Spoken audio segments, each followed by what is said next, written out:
મહત્વના સમાચારો પર નજર કરીશું। જામનગરના બલંભા ગામના પાટિયા પાસે અકસ્માતમાં 3 મહિલાના મૃત્યુ થયા હોવાનું સામે આવ્યું। ટ્રકે પગપાળા દ્વારકા દર્શનાર્થે જતી 3 મહિલાને અડફેટે લીધી હતી। જોડિયા પોલીસે આ મામલે તપાસ પણ શરૂ કરી છે।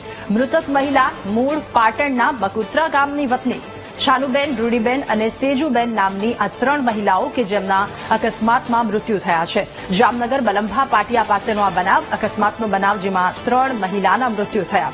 પગપાળા દ્વારકા દર્શનાર્થે જઈ રહ્યા હતા એ દરમિયાન આ ઘટના ઘટી અને મૃતક મહિલાઓ પાટણની હોવાનું સામે આવ્યું છે। ટ્રકની અડફેટે 3 મહિલાના મૃત્યુ નીપજ્યા।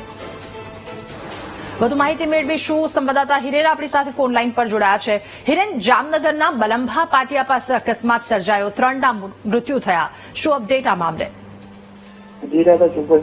જામનગરના જે જોડિયા તાલુકાનું જે બલંભા ગામ છે ત્યાં અકસ્માત સર્જાયો હતો। જે પાટણનો જે એક દ્વારકા જતો સંઘ છે તે પગપાળા દ્વારકા જઈ રહ્યો હતો તે દરમિયાન ગત વહેલી સવારના 4 વાગ્યાની આસપાસ એક ટ્રકે 3 જેટલી મહિલાઓને અડફેટે લેતા 3 મહિલાઓનું ઘટના સ્થળે જ કમકમાટી ભર્યા મોત નીપજ્યા હતા। જોકે ઘટનાની જાણ થતા જ પોલીસ કાફલો ઘટના સ્થળે દોડી ગયો હતો અને 3 મહિલાના મૃતદેહને હાલ પોસ્ટમોર્ટમ માટે જોડિયા હોસ્પિટલ ખાતે ખસેડવામાં આવે છે। ત્યારે ઘટનાને લઈને જે પોલીસ દ્વારા છે તે ઊંડાણપૂર્વક તપાસ હાથ ધરવામાં આવી રહી છે।